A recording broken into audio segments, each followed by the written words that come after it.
زیادہ ہے.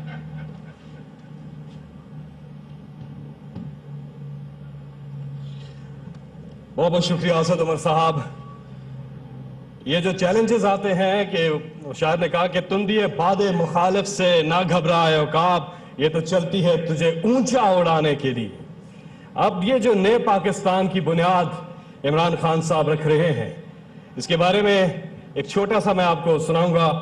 امید ابھی کچھ باقی ہے، ایک بستی بسنے والی ہے، جس بستی میں کوئی ظلم نہ ہو اور جینا کوئی جرم نہ ہو، وہاں پھول خوشی کے کھلتے ہوں اور موسم سارے ملتے ہوں، جس رنگ و نور جہاں برستے ہوں اور سارے ہنستے بستے ہوں. امید ہے ایسی بستی کی جہاں جھوٹ کا کاروبار نہ ہو، دہشت کا بازار نہ ہو، جینا بھی دشوار نہ ہو، مرنا بھی آزار نہ ہو. یہ بستی کاش تمہاری ہو، یہ بستی کاش ہماری ہو، وہاں خون کی ہولی عام نہ ہو، اس آنگن میں غم کی شام نہ ہو، جہاں منصف سے انصاف ملے، دل سب کے سب سے صاف ملے.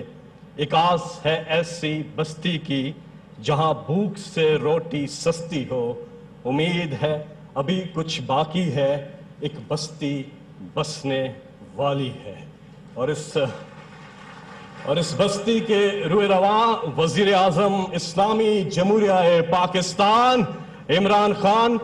سب سے پہلے عمران خان صاحب افتتاح کریں گے اس ہسٹورک وینچر کا اپنے دست مبارک سے. نیا پاکستان ہاؤسنگ پروگرام کے پروجیکٹ کا آج آغاز ہو گیا اور اب وزیر اعظم پاکستان اس کا باقاعدہ آغاز کریں گے.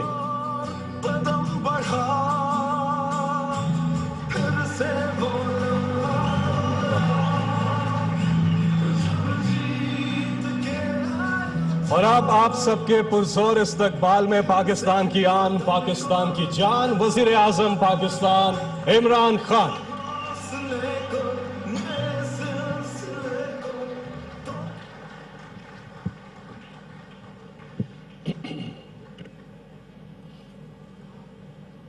بسم اللہ الرحمن الرحیم. ایاک نعبد و ایاک نستعین. میں سب سے پہلے جناب طارق بشیر چیمہ صاحب منسٹر ہاؤسنگ آپ کو، اور خاص طور پہ اس کے بعد عمران زیب جو ہاؤسنگ سیکٹری ہیں، میں آپ کو خاص طور پہ آج مبارک دیتا ہوں. ڈی جی صاحب آپ کو بھی، لیکن یہ کیونکہ بڑی مشکل وقت سے یہ لگے ہوئے ہیں ایک بڑا چیلنج لینے کے لیے، تو میں آپ کو آج خاص مبارک دینا چاہتا ہوں کہ جس محنت سے آپ یہاں پہنچے ہیں. کیونکہ جو ایک پوری ٹاسک فورس بنی ہوئی تھی، جو زیگم سامنے بیٹھے ہوئے ہیں میرے، اور پھر وہ میاں محمود آئے ہوئے ہیں پنجاب کی ہاؤسنگ سے، اور پھر وہ عمران منیر جو انشاءاللہ ایک دن ایل ڈی اے ٹھیک کرے گا. یہ تمہیں تو ثواب ہوگا، اللہ ویسا ہی جنت میں ڈال دے گا جس دن تم نے ایل ڈی اے ٹھیک کر دیا. تو میں آپ سب کو، اسد عمر، ڈی جی صاحب، میں سب کو آج مبارک دیتا ہوں، کیونکہ یہ ایک شروعات ہے. یہ پورا 8 مہینے کی ہارڈ ورک کے بعد، جد و جہد کے بعد آج یہاں پہنچے. اور اب آپ انشاءاللہ دیکھیں گے کہ مسلسل ہم اس کے ہاؤسنگ کے ڈیفرنٹ جگہ کے اوپر ہم لانچ کرتے جائیں گے، ڈیفرنٹ ہاؤسنگ سکیمز جو کہ سارے پاکستان میں اب چلیں گی. میں اس سے پہلے میں آپ کو اپنی فلسفی بتانا چاہتا ہوں، جو میں کئی دفعہ پہلے بتا چکا ہوں، لیکن ضروری ہے کہ اس کو بار بار ہم دہرائیں کہ کیا وجہ ہے میری طرح کا آدمی پالیٹکس میں آیا. اور اگر آج میں وزیر اعظم ہوں اور میں کئی دفعہ سنتا ہوں کہ جی ان کو پتہ ہی نہیں ہے کیا کرنا چاہتے ہیں، ان کو نہیں پتا جی، کنفیوزڈ ہے. تقریباً 23 سال پہلے جب میں نے پالیٹکس شروع کی تھی، میرے میں کبھی کوئی کنفیوژن نہیں تھی کہ میں کیوں پالیٹکس میں آیا. جب میں گورنمنٹ میں آیا، میرے میں کبھی پہلے دن سے کنفیوژن نہیں تھی. میرا جو ویژن ہے، جو خواب ہے پاکستان کا، وہ بڑا سیدھا ہے. وہ تھا جو پاکستان کے فاؤنڈنگ فادرز کا خواب ہے. وہ یہ تھا کہ پاکستان کو ایک فلاحی ریاست بنانا تھا، اسلامی فلاحی ریاست. یہ ہماری ویژن سٹیٹمنٹ تھی. اس کے لیے پاکستان بنا تھا. یہ بہت بڑا ایک ہمارے فاؤنڈنگ فادرز، جس میں قائد اعظم محمد علی جناح تو جو ہمارے سب سے بڑے لیڈر تھے، لیکن علامہ اقبال کی اگر آپ ساری فلسفی پڑھیں تو وہ ساری یہ تھی کہ وہ ایک مثال بتانا چاہتے تھے دنیا کو. مسلمان دنیا غلام تھی تب. تقریباً ساری مسلمان دنیا کے اوپر برطانیہ نے، یورپین ممالک نے ان کے اوپر حکومت کرتے تھے. غلامی کر رہا تھا مسلمان. اس غلامی کے دور میں علامہ اقبال نے کہا تھا کہ ہم ایک ایسا ملک بنانا چاہتے ہیں جو دنیا دیکھے کہ مثال ہے کہ اصل میں وہ کیا پرنسپلز تھے جس میں مسلمان ایک دنیا کی عظیم قوم بنے تھے، جو دنیا کی ایک گریٹسٹ سویلائزیشن بنے تھے. وہ کون سے پرنسپلز تھے؟ اور اس پہ پاکستان نے بننا تھا. اور وہ پرنسپل، یہ یاد رکھنا، وہ پرنسپل کا بیسس ایک فلاحی ریاست تھی. اور فلاحی ریاست کے اندر اور دوسری ریاست میں فرق ہی ایک ہے کہ ریاست ساری ذمہ داری لیتی ہے اپنے کمزور طبقے کی. ایک ریاست کی جو پالیسیز بنتی ہیں، ساری پالیسیز ہی بنتی ہیں اپنے نچلے طبقے کو اوپر اٹھانا، غربت کم کرنا. یہ ہے ہماری ویژن. یہ میں پہلے دن سے، جب سے اللہ نے یہ موقع دیا ہے، میں بڑا کلیئر ہوں ہم کیا کرنا چاہتے ہیں. اور یہ اپنے ذہن میں ڈال لیں کہ یہ اگر آسان کام ہوتا تو باقی بھی کر چکے ہوتے 70 سال میں. یہ آسان نہیں ہے. یہ ایک بہت بڑی ویسی خواب تھی کہ جو مدینہ کی ریاست میں جب ہمارے نبی صلی اللہ علیہ وسلم نے فیصلہ کیا کہ ایک رہن کے اوپر ایک ریاست بنے گی، تو کون سمجھتا تھا کہ ان کے پاس نہ پیسے تھے نہ کچھ تھے، سب سے غریب ترین لوگ تھے، کہ کون سمجھتا تھا کہ دنیا کی تاریخ کی پہلی فلاحی ریاست بنے گی.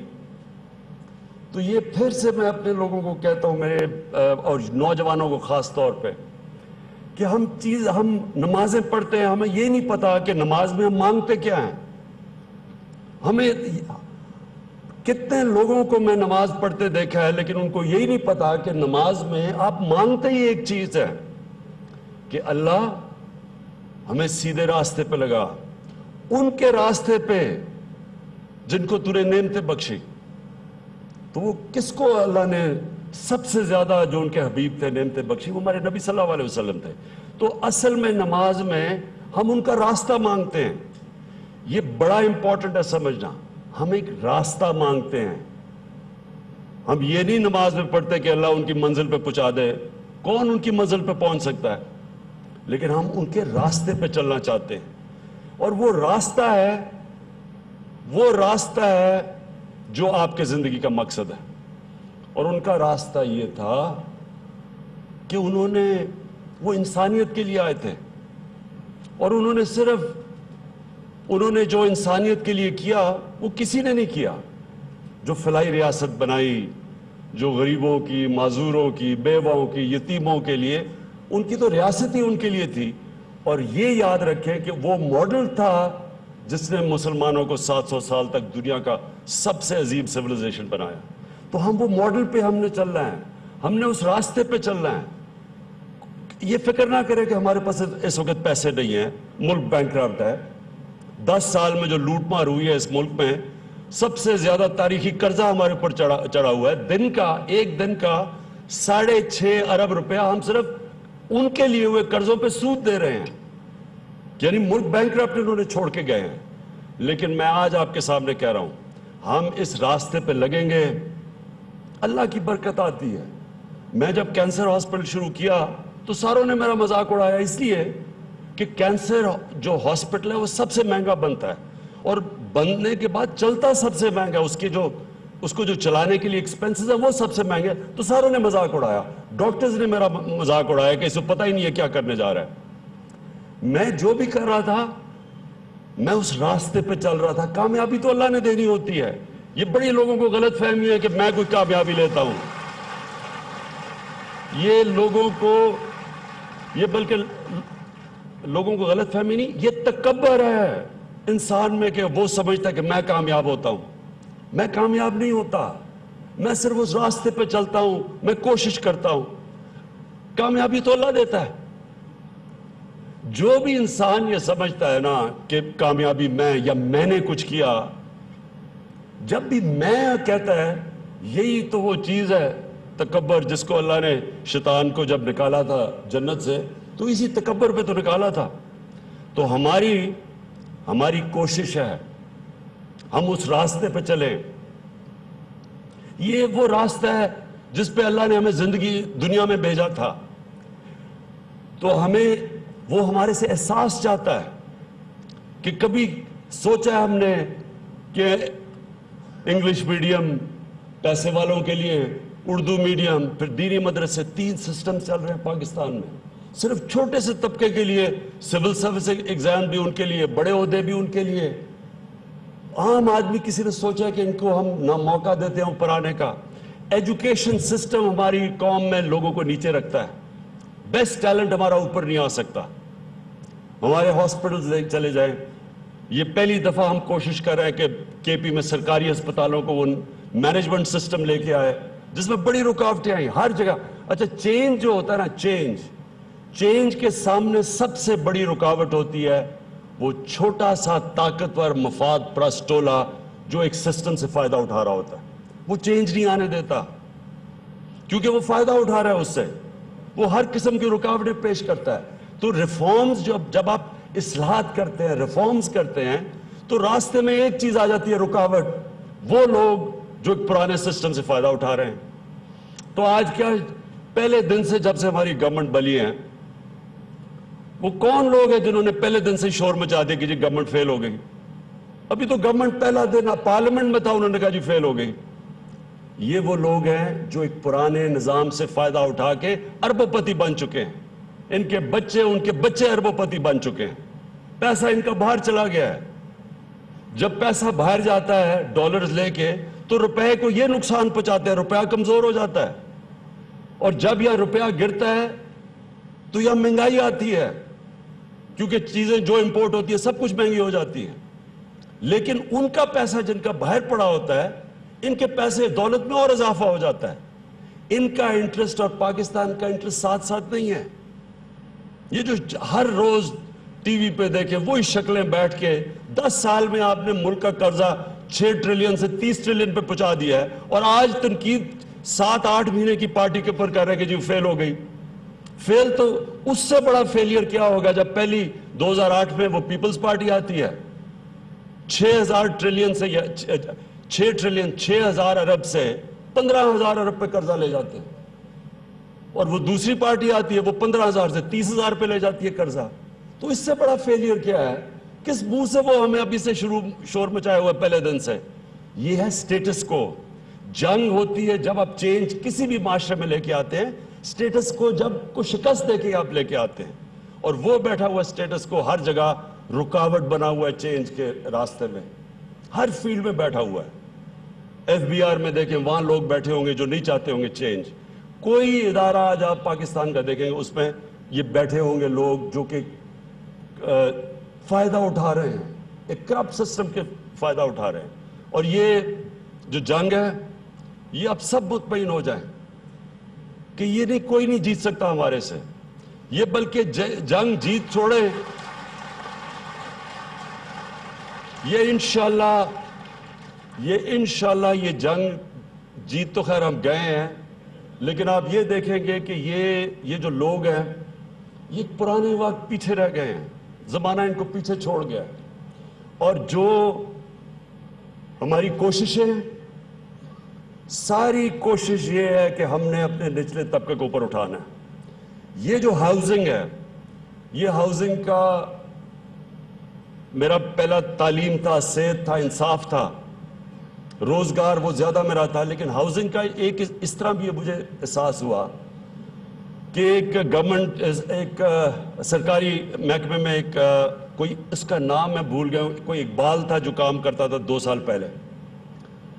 اس نے اپنے بیٹے کو امپلوائے کرنے کی کوشش کی کہ کیا اس کا بیٹا بھی اسی محکمے میں آ سکتا ہے. تو انہوں نے کہا کہ نہیں، وہ رولز نہیں الاؤ کرتے. وہ اس لیے چاہتا تھا کہ اس کا بیٹا بھی امپلوائے ہو جائے کیونکہ اس کو سرکاری گھر ملا ہوا تھا. تو اس کو ڈر تھا کہ وہ اب اگر وہ فارغ ہوتا ہے، ریٹائر ہوتا ہے، تو اس کا بیٹا وہ ان کو گھر چلا جائے گا اور نوکری بھی اس کے پاس روزگار نہیں رہے گا. تو اس نے پوچھا کہ کیا طریقہ ہے کہ میرا بیٹا اس محکمے میں آ سکتا ہے. اس نے کہتا اگر آپ کام کرتے کرتے مر گئے تو پھر آپ کے بیٹے کو وہ محکمہ روزگار دے دے گا، امپلوائے کر لے گا.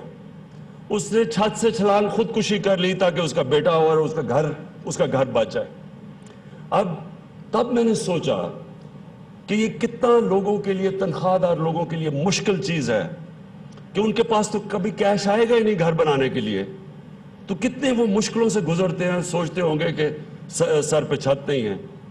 اور تب ہم نے اس چیز کے اوپر سوچنا شروع کیا اور پھر یہ بڑا چیلنج لیا کہ پاکستان میں 1 کروڑ گھروں کی کمی ہے، اور اس میں خاص طور پہ جو سیلریڈ لوگ ہیں، تنخواہ دار لوگ ہیں، ان کے پاس پیسہ نہیں ہے. لہٰذا یہ ہمارا بڑا ایمبیشس ٹارگٹ ہے 50 لاکھ گھروں کا. میں یہ سمجھتا ہوں کہ یہ جو لانچ ہوئی ہے، آپ انشاءاللہ دیکھیں گے کہ جو ڈیڈیکیشن ہے ہماری جو ڈی جی کی اور خاص طور پہ سیکرٹری عمران زیب کی، اور اس کے بعد جو ہماری ٹاسک فورس بیٹھی ہوئی ہے، باہر سے انویسٹرز، جس طرح عمران زیب نے کہا، انویسٹرز کی لائنیں لگی ہوئی ہیں. ایک چیز یاد رکھیں کہ ہم کئی دفعہ، اور یہ ہے بھی، ہمیں اپنی آبادی کنٹرول کرنی پڑے گی، اس میں کوئی شک نہیں ہے، لیکن اس آبادی یہ بھی یاد رکھیں کہ یہ بہت بڑا اثاثہ بھی ہے ہمارا. دنیا سے لوگ آ رہے ہیں، مشکل حالات ہیں، لیکن انویسٹرز آ رہے ہیں اس لیے کہ ان کو وہ دیکھتے ہیں کہ پاکستان 21 کروڑ لوگوں کا ملک ہے، اس کی 60% آبادی 30 سال کی عمر سے کم ہے. تو یہ ہماری بہت بڑی ایڈوانٹیج ہے. اور ہم نے یہ جو لانچ کیا اب جو اپنی ہاؤسنگ لانچ کی ہے، اس کے اندر ہماری کوشش یہ ہے کہ پرائیویٹ سیکٹر آئے، اور پرائیویٹ سیکٹر کے اندر، کنسٹرکشن کے اندر نوجوان اپنی فرمز بنائیں تاکہ ان کو روزگار ملے، وہ اپنی آپ خود بزنس کریں، بزنسز بنیں. اور پھر ہم نے یہ جو کچی آبادیاں ہیں، کسی نے آج تک نہیں سوچا کچی آبادیوں کا کیا بنے گا. کراچی کے اندر تقریباً 40% کراچی کے لوگ کچی آبادیوں میں رہتے ہیں، یا اسلام آباد میں، سینٹر میں، علاقوں میں کچی آبادی ہیں. تو اب میں یہ آپ کو کہہ رہا ہوں کہ انسان جب اس راستے پہ لگتا ہے تو خود ہی چیزیں اللہ اس کو دکھاتا رہتا ہے. ایک چائنیز کمپنی ابھی کل ملنے آئی. اب یہ سوچیں کہ انہوں نے ہمیں بتایا کہ ان کے پاس اب جو ٹیکنالوجی ہے، وہ فیکٹری بھی یہاں لگائیں گے، پری فیبریکیٹڈ